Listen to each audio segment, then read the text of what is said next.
Hi and hello everyone. Welcome to Scholar IAS Current Affair classes. We are bringing you some of the important current affair articles for civil service preparation. Hope you are all set. Let's get started. The first article is on Changi probe. So this is an article from Indian Express.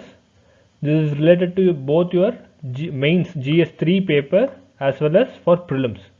So that's why we are covering it. Let's see what it is. So Changi probe is a Chinese lunar mission that aims to bring back some samples from the moon surface, that is unexplored portion of the moon basically.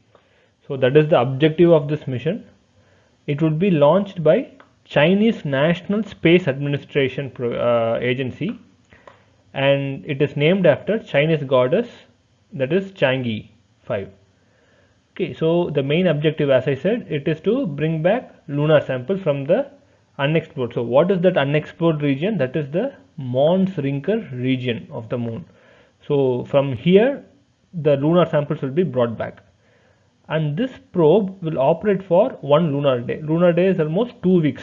Okay, so it would operate for 2 weeks and it will return back 2 kgs of sample from the lunar surface back to Earth. So this mission has different components. One is the orbiter, next is the lander, and another one is the ascent probe. So what does this ascent probe do? It will basically lift the lunar sample rocks and bring it back to Earth. That is the function of this ascent probe. And other than this, it also comprises various instruments like robotic arm, drill, sample chamber, camera, spectrometers, etc. Students, you will have to remember about 2 points here. One is the region where the probe would be exploring, that is Mons Rinker region, and second, which country is launching this probe, that is China. So these two aspects can be asked in your prelims exam. Okay, so now let's see why this lunar sample is being taken up, how significant it is. So the first samples of rocks from the moon were collected during the Apollo 11 mission. This was launched by NASA long back, and NASA documented that by studying these lunar samples one can understand about the lunar science and astronomy. That would include moon's age, formation of moon, and the similarities and differences between the Earth and the moon.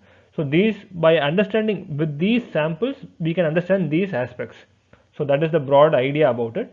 And also lunar soil is believed to help in discovery of the birth of the whole solar system itself. So this is a celestial body. So by understanding, by studying this lunar soil, we can actually discover about the birth of the solar system itself. For example, you can see that by understanding the shape, size, and the composition of grains in the rock, they can say about how what was moon's history, how radioactive clock works, and the rock's age. Everything can be understood. So this is the broad idea about bringing back the lunar sample from the back to the Earth. Moving on to the next article, that is northeast monsoon. So this is related to both your prelims as well as mains. In mains it would come under GS, it would be related to GS1 paper of geography. Okay, so here we have a separate section called important geophysical phenomenons. So this would, under this we can club it. So students, we all know that India receives rainfall from two types of monsoon. One is the southwest monsoon and the next one is northeast monsoon. So the southwest monsoon comes between June and September. So that is like in the months of summer, and northeast monsoon comes in between October to December, and it is called as winter monsoon. One particular thing about northeast monsoon is that it is mostly confined to the southern peninsula. That is, rainfall would be received by states like Tamil Nadu, Puducherry, Andhra Pradesh, Kerala, and north interior of Karnataka. And so it is confined to southern peninsula itself. And this particular monsoon was very significant for Tamil Nadu because 48% of the rainfall that it annually receives is received from this particular winter monsoon, and it is also a key factor in its agricultural activity and reservoir management in this state. And during winter monsoon, another thing we have to observe here is cyclone activity peaks in North Indian Ocean.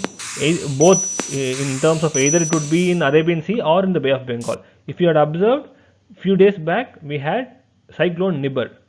So this is also related to this monsoon, winter monsoon, and these depressions, cyclones are influence the type of monsoon itself, the whole monsoon and the amount of rainfall itself.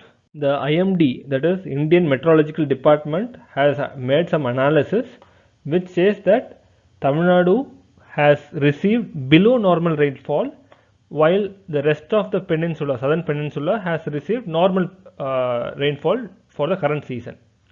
And another observation that has been made is the delay in the withdrawal of southwest monsoon actually led to delay in the onset of northeast monsoon. So only after this southwest monsoon withdraws completely from the Indian continent, the northeast monsoon would set in.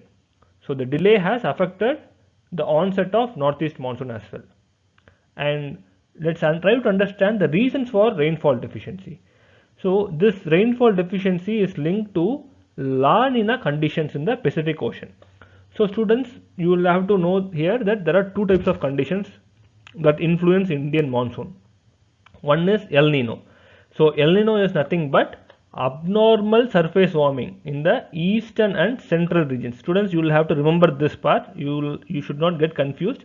El Nino is abnormal surface warming, okay, in the eastern and central regions of Pacific Ocean, while La Nina is an abnormal cooling of surface waters in the same Pacific Ocean. These are potential questions in your prelims, so make sure that you keep these points in mind.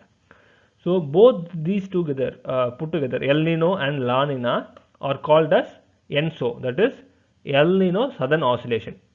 This phenomena is called as both these phenomena are altogether called as ENSO, okay, and this influences the whole global weather pattern, and in particular for India it would influence the Indian monsoons as well. Both these phenomena has the ability to trigger extreme weather events like droughts, floods, hot and cold conditions globally.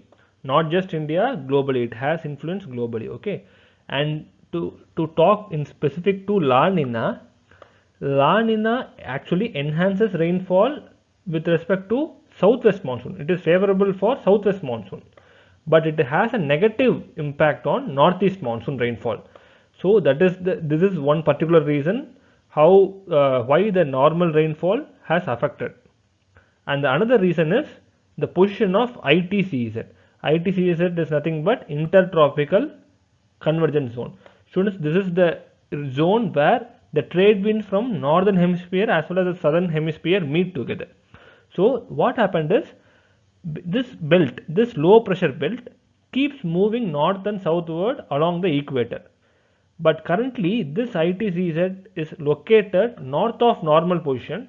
So this has affected the normal rainfall that the southern peninsula of India receives from the northeast monsoon. Okay. So students, remember these points. These are very useful for your prelims exam as well as in your mains. A potential question can be asked out of this. The final article is on lung fibrosis. So this is related to your prelims exam and paper 1.